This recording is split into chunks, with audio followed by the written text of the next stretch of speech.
베드로전서 5장 7절에 있는 말씀, 우리 한 절 말씀입니다. 베드로전서 5장 7절, 우리 같이 이 말씀을 받들어 읽겠습니다. 너희 염려를 다 주께 맡기라. 이는 그가 너희를 돌보심이라. 한 번 더 읽으십시다. 너희 염려를 다 주께 맡기라. 이는 그가 너희를 돌보심이라. 아멘. 우리 한국 사람이 제일 많이 사용하는 외래어가 스트레스라 그래요. 스트레스 모르는 사람 아무도 없어요. 어린 아이도 스트레스, 우리 노인도 스트레스. 하루에 몇 번 말하는지 모르겠어요. 입에 달려 있어요. 입 열면 스트레스 그래요. 이게 스트레스가 모든 병의 출발점이 되고, 또 이런 부정적 감정이 원인이 되어서 바이러스 감염이 되면 힘든 그런 고통의 시간을 지내기도 합니다. 스트레스가 모두 나쁜 건 아닙니다. 어떤 스트레스는 삶의 진보가 됩니다. 학교에서 공부하는 학생이 성적이 조금 모자라면 스트레스 받습니다만은 스트레스 받으니까 더 노력하게 돼요. 직장에 다니는 모든 직장인도 마찬가지예요. 상급자가 책망을 하면 스트레스 받지만 더 노력해요. 스트레스가 또 격려가 되고 또 좋은 점도 많이 있습니다. 그런데 억지로 스트레스를 이기려고 하면 더 스트레스를 받게 됩니다. 스트레스를 잘 관리해야 되는데, 이 스트레스 받는 이유가 뭐냐? 염려 때문이라 그랬습니다. 염려 때문이라. 성경에 이 염려라는 말이 365번 나온다 그래요. 1년이 365일이니까 염려하지 않는 날이 하루도 없다는 거지요. 매일 염려한다는 겁니다. 여러분, 뭘 염려하시는가요? 지금 마음이 어떠신가요? 염려하지 않는다 그러는데 또 염려가 돼요. 그래서 염려는 마치 팔이나 모기가 쫙 왔다가 훑으면 멀리 가다가 또 오는 거예요. 이게 또 오는 거예요. 팔이나 모기가 오면 부채나 종이나 혹은 손으로 멀리 해버리면 돼요. 그렇죠? 근데 그렇지 못하는 경우도 있어요. 제가 전에 신방을 한번 갔었는데, 그분이 건강이 좋지 못해서 몸을 움직일 수가 없어요. 팔을 들지도 못해요. 음식도 이렇게 떠먹여야 돼요. 여름이니까, 지금은 에어컨 시대지만 그때 에어컨이 없으니까 선풍기 혹은 부채인데 그것도 힘들어해요. 근데 파리가 모기가 오는 거예요. 이렇게. 그럼 주변에 돌아보는 분이 훑어줘야 돼요. 스스로 하지를 못하니까. 얼굴에 붙어도 그만 가만히 있어야 돼요. 할 수가 없어요. 힘드시겠다, 그런 생각이 듭니다. 염려는 멀리 보내면 돼요. 우리가 팔이 있고 몸을 움직일 수 있으면 보내면 돼요. 보내지 않으면 잠을 못 자요. 괴로워요. 힘들어요. 그래서 염려는 보내면 됩니다. 예수님은 내일 일을 위하여 염려하지 말라, 그렇게 말씀하십니다. 이분 내일이라는 것은 천국에 한 걸음 더 가까이 간 날이에요. 내일 천국에 한 걸음 더 가까이 갑니다. 오늘의 수고와 아픔과 괴로움을 이겨서 얻는 기쁨이 내일입니다. 고통이 줄어드는 날입니다. 자유하는 날입니다. 그러니까 내일 거 걱정하지 말라는 겁니다. 오늘 걱정하면 된다는 거예요. 보험회사 가입하는 분들에게 무엇이 가장 염려가 됩니까? 물으면 건강, 또 경제, 노후, 그렇게 답변합니다. 그러니까 염려는 모든 사람에게 있어요. 없는 사람이 아무도 없어요. 하나님께서 아브라함에게 아브라함아, 너 왜 두려워하니? 두려워하지 마, 염려하지 마. 그랬어요. 모세에게 두려워하지 마. 내가 구원의 길을 보여줄 테니까 너는 가만히 있으면 돼. 두려워하지 마. 그래요. 광야에 도망간 다윗에게 두려워하지 말고 그랬더니 다윗이 여호와 하나님은 나의 힘이다. 막 그렇게 고백을 해요. 여호수아가 여리고를 무너뜨리고 가나안 땅을 점령하는데 막 두려웠던 것 같아. 두려워하지 마라 그래요. 여러분, 아브라함이나 모세나 다윗이 우리와 똑같습니까? 믿음의 대표입니다. 믿음의 강한 앞선 분 아닙니까? 그분들도 두려워한다는 거예요. 믿음의 영웅도 두려워한다는 것은 염려가 모든 사람에게 있다는 것을 우리에게 보여줍니다. 예수님께서 제자들에게 두려워하지 마라 그럽니다. 그 말을 들은 베드로가 예수님 승천하신 다음에 나이가 많도록 복음을 전하다가 느낀 것이 있습니다. 너희 염려를 다 주님께 맡겨라. 그렇게 말하고 있습니다. 바울은 빌립보 성도들에게 아무것도 염려하지 말고 기도와 간구로 감사함으로 하나님 앞에 아뢰라. 그렇게 말했습니다. 이 베드로전서 기록을 보면 흩어진 주의 백성들이 1장 1절에 보면 본도, 갈라디아, 갑바도기아, 아시아, 비두니아에 흩어진 나그네들이라 그랬습니다. 갑바도기아라는 곳은 터키 북쪽에 있는 해발 한 1000m쯤 되는 높은 산골입니다. 그곳에 예수 믿는 분들이 도망을 갔습니다. 예수 믿는다고 잡아가고 화형을 시키고 짐승의 밥이 되려고 하고, 그러니 예수 믿는 사람이 도망간 곳이 갑바도기아입니다. 거기 가서 집을 짓고 살지를 못해서 땅 속으로 들어갑니다. 낮에는 밖에 나와가지고 밀, 콩 이런 농사 짓고, 해가 지면 혹은 로마의 군인들이 잡으러 오면 땅 속으로 도망을 갑니다. 그래서 그들이 땅 속에서 살았던 일이 200년 내지 300년 됩니다. 지하 동굴이 10층으로 이상 내려갑니다. 지금도 그 동굴을 개발하는데 끝을 알 수 없습니다. 그리고 거기 들어가 보면 문을 돌로 가지고 입구를 막아놨는데, 동굴 안에서는 돌을 굴릴 수 있지만 바깥에서는 절대 열 수 없도록 그렇게 문이 되어 있습니다. 그 입구에 내려가면 양쪽 벽을 보면 사람들이 죽은 시신 뼈가 거기 묻어 있습니다. 거기서 죽어서 거기 묻은 거예요. 거기서 생활한 거예요. 결혼도 하고 자녀도 낳고 죽고 그랬어요. 더 내려가 보면 동굴이 나오는데 열십자처럼 그런 터널이 나옵니다. 거기 모여서 예배를 드립니다. 그러다가 로마나 혹은 바깥에 잡으러 온다 그러면 뿔뿔이 흩어져 버리고 또 모여 예배 드리고, 또 식당은 그 터널 굴 속에 제일 위쪽에 있습니다. 음식을 지으니까 공기가 빨리 나가도록 하고, 또 공기가 위에서부터 땅 속으로 들어가도록 시설도 해놓고 그런 곳에 살았습니다. 거기 사람들은 하루하루가 불안합니다. 두렵습니다. 베드로가 말합니다. 너희 모든 염려를 주께 다 맡기라. 맡기라 그럽니다. 이는 그가 너희를 돌보심이라. 이전 번역에는 권고하신다, 돌본다, 보호한다 그렇게 말했습니다. 근데 염려라는 것은 번식하는 그런 성격이 있습니다.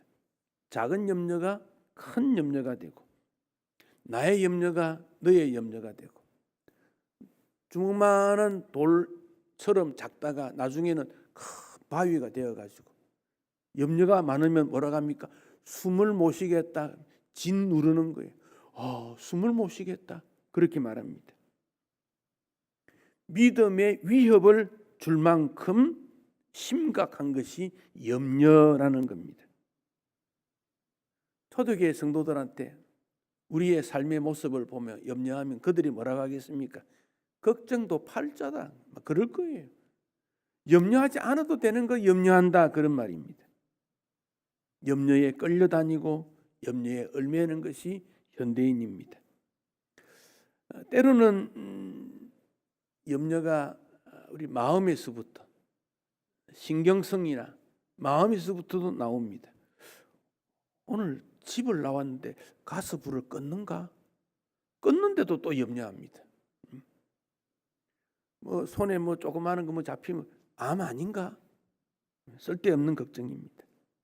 그런 거 하지 말라 그랬습니다. 우리 마음에 심리적으로 그런 마음이 있는 겁니다. 쥐가 한 마리 있었습니다. 늘 밖에 다니는데 고양이가 두렵습니다. 이리 보고 저리 보고, 음식 먹을 때도 그러고, 음식 먹고 가지고 와서 좁은 공간에 숨어 먹을 때도 고양이 오면 어찌 할까 두려워서 움직일 수 없습니다. 발도 못 뛵니다. 그래 마법사가 고양이로 바꿔줬습니다. 고양이가 된 이 쥐가 이번에는 개가 두려웠습니다. 그래서 이 고양이가 되었는데 바깥에 못 다닙니다. 개가 두려워서. 개가 발로 차면 어떻게 할까? 그렇습니다. 그래서 마법사가 호랑이로 바꾸어 줬습니다. 호랑이쯤 되면 겁날 게 있겠습니까? 그런데 사냥꾼이 또 두렵습니다. 또 다니지를 못합니다. 그래서 마법사가 사냥꾼으로 바꾸어 줬습니다. 사냥꾼이 되니 그는 또 두려워합니다. 그래서 마법사가 다시 쥐로 돌아가라 그랬습니다. 쥐의 마음이 된 사람이 고양이가 되고 호랑이가 되어도 그 마음이 변하지 않는 거예요. 염려하기 때문에 그렇습니다. 근데 우리 예수님은 너희 중에 누가 염려함으로 키를 조금 더 크게 할 수 있느냐, 한 자라도 더 할 수 있느냐, 염려한다고 키가 자라느냐, 그런 말씀을 합니다. 그러니까 마음에 염려하지 말라 그랬습니다. 이 염려는 잘못된 지식이나 정보 때문에 염려하기도 합니다. 인터넷 신문 잡지에서 각종 의학 상식을 찾아냅니다. 그리고는 심각하게 해석합니다. 건강 문제 때문에 식은땀이 조금 나면 몸이 허약해졌는가 보다. 기침 좀 하면 폐가 이상한가? 음식 소화가 안 되면 위암인가? 확대 해석합니다. 의학적 판단이나 검사 결과에 아무런 이상이 없어도 의사가 나를 안심시키려고 그런 거 아닌가? 또 두려워합니다. 건강 염려증이 더 건강을 어렵게 만들고 있습니다. 여러분, 우리 이만큼 살았으면 됐지 뭘 그렇게 또 염려합니까? 내 문제가 크게 보이기 때문에 그렇습니다. 현미경으로 뭐를 들여다보면 아주 작은 점과 같은 크기가 크게 보이니까 이게 얼마나 큰가 그렇게 느껴집니다. 부정적 관점을 가진 사람은 현재의 문제를 크게 확대 해석합니다. 지난 주간에 장로교 총회가 다른 교단도 다 총회를 모였지요. 거기에 보면 각종 염려가 얼마나 많은지 모릅니다. 세월이 갈수록 문제거리가 더 많은 것 같습니다. 주님께서 나에게 맡겨라 그러는데 사람들은 내가 해결하겠다 그럽니다. 내가 해결하니까 할 수가 없지요. 아무리 많은 사람이 모여서 회의한다고 인간의 염려로 되는 게 아니라 그런 말입니다. 이 염려라는 것은 욕심에서부터 나옵니다. 무엇을 먹을까? 있는 대로 먹으면 됩니다. 걱정할 거 없습니다. 무엇을 입을까? 걱정하지 마세요. 집에 입는 옷이 그렇게 많은데도 또 염려합니다. 내 자식 남의 자식 비교함이 걱정이 되고 근심됩니다. 그거 하지 말라는 거예요. 그래서 염려라는 이 말에는 분열, 두 마음입니다. 분열. 나누어진다. 그렇게 말합니다. 하나님 편에 서지 못하게 합니다. 우리의 마음을 자꾸만 작게 만들고 나는 비참한 존재다. 그렇게 만들고 평강도 기쁨도 사라지고 믿음이 흔들리니 사탄이 조롱하게 됩니다. 노만 빈센트 필 박사가 사람의 염려를 분석을 해보았습니다.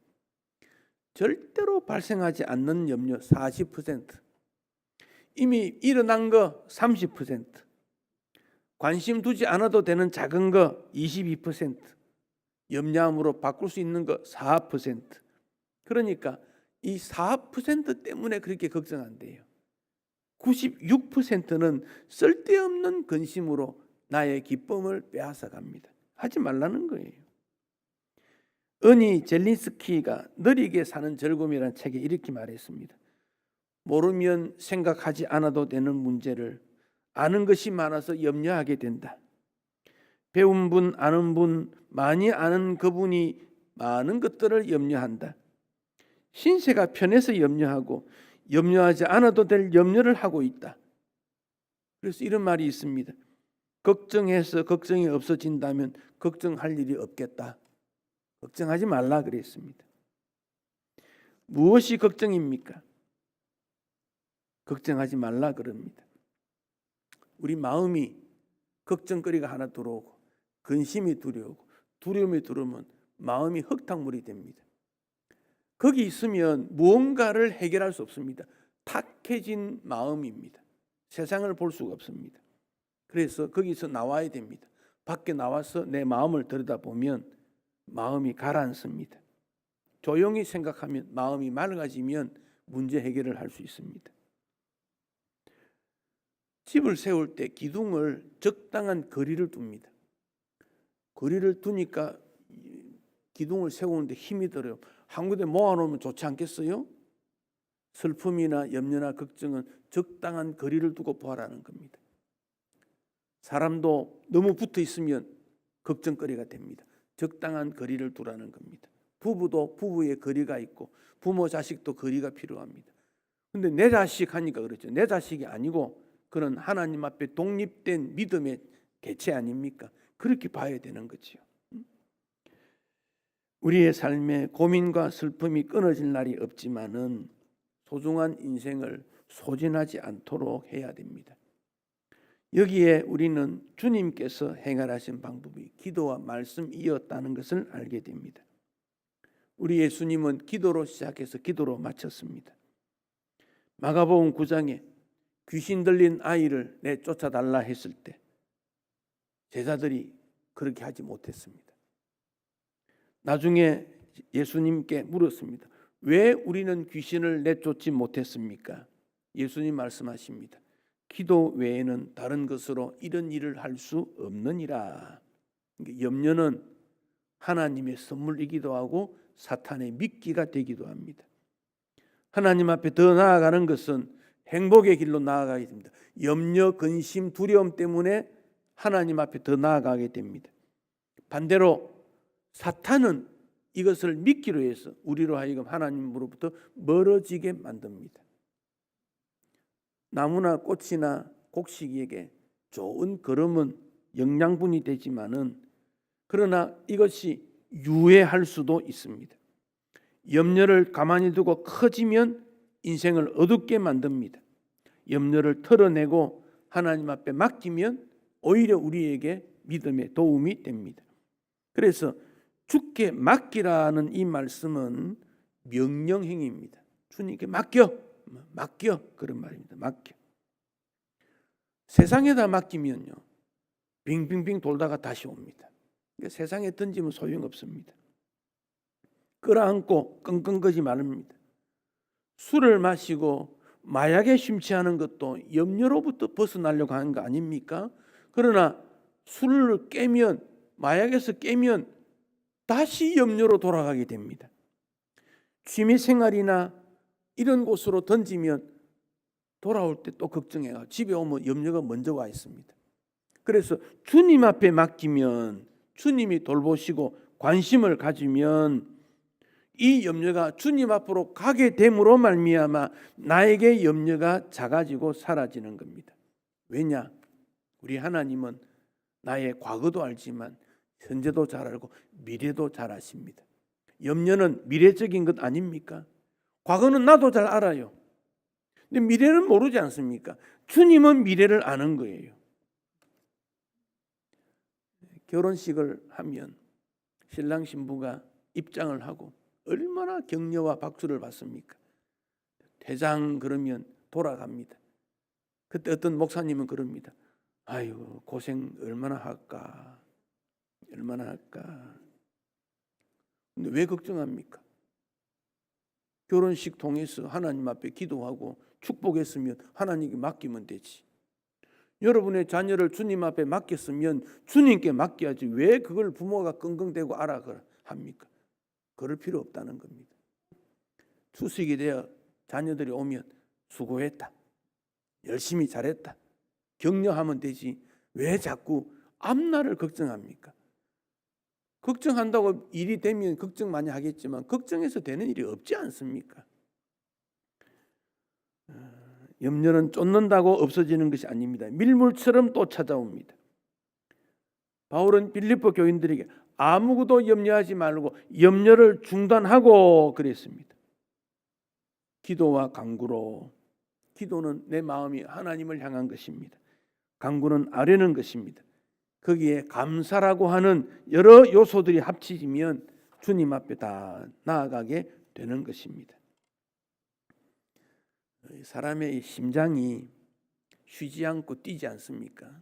하루에 심장이 뛰는 게 이 석유 기차에는 큰 틀은 그 정도로 품어낸대요. 어마어마한 일을 하지요. 석탄 20톤을 1m 높이만큼 쌓는 게 심장의 역할이래요. 그런데 이 심장이 1분에 70번 정도 뛰는데 어떤 사람은 100번 뛰기도 하고 운동하면 더 올라가고, 그 뛰는 중간에 쉬는 시간이 있대요. 그래서 심장의 역할을 한다는 거죠. 염려라는 것이 우리가 늘 고민하면 견디지를 못해요. 심장에 부가가 되듯이. 그러니까 쉬어라 그럽니다. 쉬어라. 실제로 이루어지지 않는 것 싸우지 말라는 겁니다. 내 말과 생각과 판단을 내려놓고 주님 앞에 마음을 내어놓고 주님 앞에 던져라, 그렇게 말합니다. 어떤 청년이 시험을 치러 갔습니다. 시험 시간은 3분 준다 그래요. 3분. 큰일 났다 생각합니다. 근데 제일 앞에 이런 말을 써놨습니다. 끝까지 다 읽어보고 문제를 푸세요. 근데 시간이 작으니까 다 읽어보지도 못하고 막 문제를 막 푼다고 날았었습니다. 풀어져요. 제일 밑에 보니까 끝까지 읽어보시느라 수고했습니다, 이름만 쓰면 됩니다. 읽어보지도 않고 문제 푼다고. 그래서 왜 그랬어 물으니까 옆 사람이 그랬다고. 옆 사람 염려한다고 나도 염려한다 그 말입니다. 인생은 하나님께서 풀어가도록 다 길을 만들어 두었는데 왜 그렇게 걱정하냐 그 말입니다.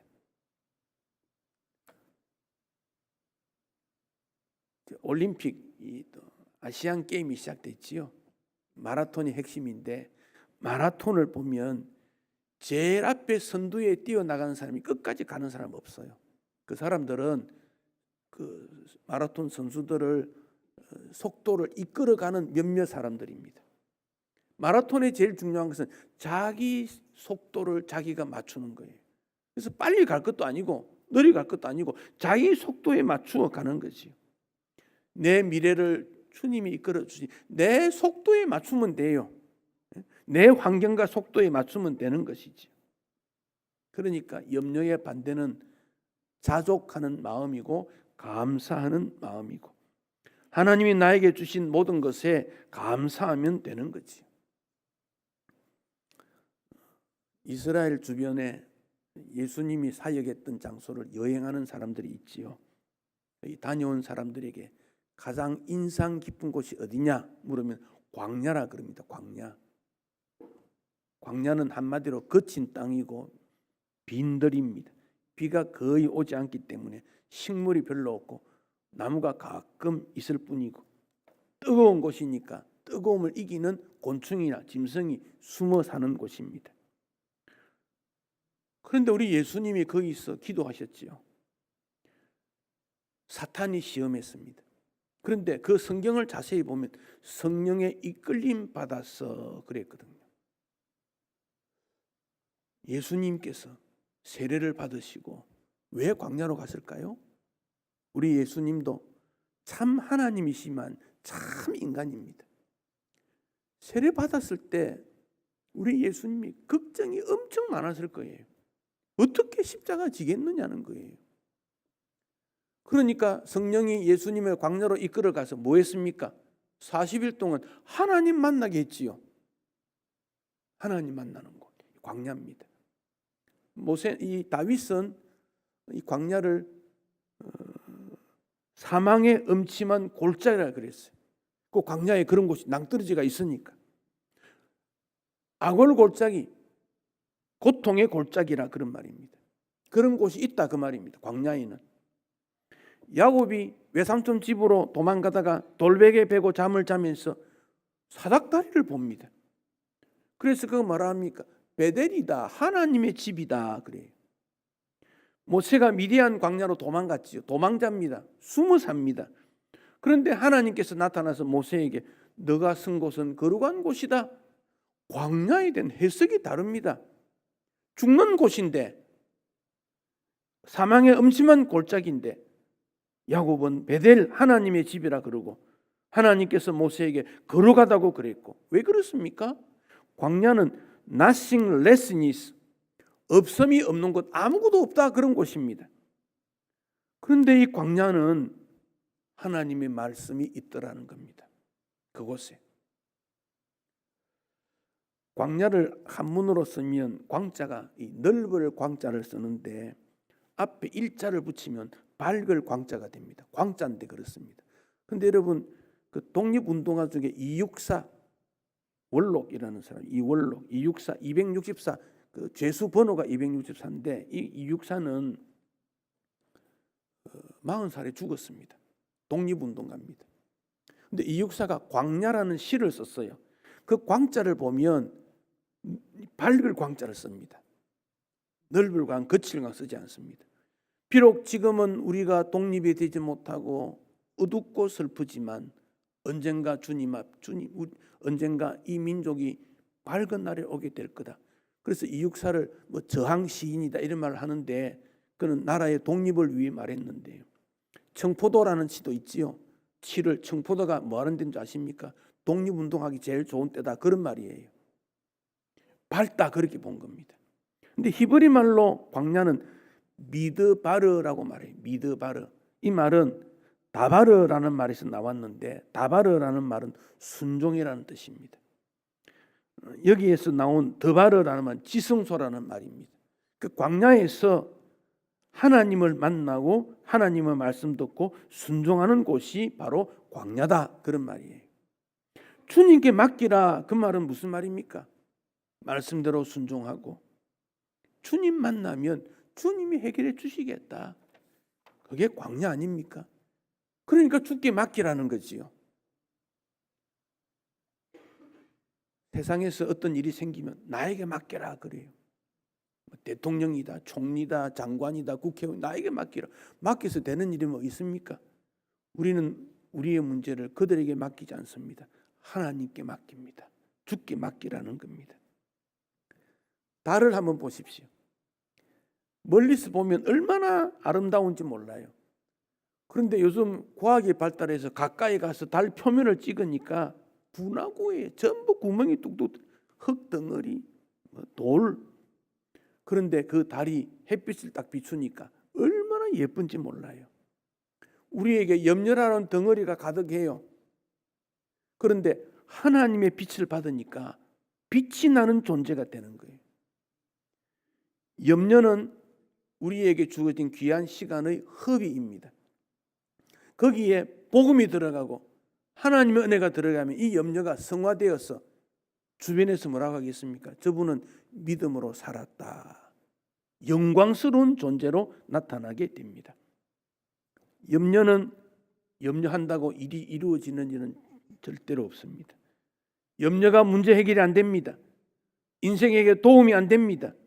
정신적 부담을 주고 근심이 번뇌케 하고 마음을 아프게 하고 육체도 아프게 하고, 그러나 이 염려는 우리로 하여금 하나님 앞으로 가까이 가게 하는 방편이 됩니다. 추석 명절이 되었습니다. 얼마나 감사하십니까? 감사할 게 별로 없어요. 그런데 주님을 바라보면 감사하게 됩니다. 이번 명절 때도 세상 근심 염려 버려놓고 주님이 우리에게 감사하는 계절을 주었으므로 하늘을 보아도 고맙고 풀 한 포기 보아도 고맙고 멀리서 오는 가족이 고맙고 살아있음이 고맙고 감사로 등장되게 되면 염려로부터 사여지고 또 미래를 주님께서 책임져 주실 거다 하는 그 믿음을 볼 때 감사가 이루어나게 됩니다. 사랑하는 성도 여러분, 무엇을 여러분은 선택하시렵니까? 염려를 선택하시렵니까? 감사를 선택하시겠습니까? 여러분의 믿음으로 감사를 선택하셔서 주께 영광 되시기를 축복합니다.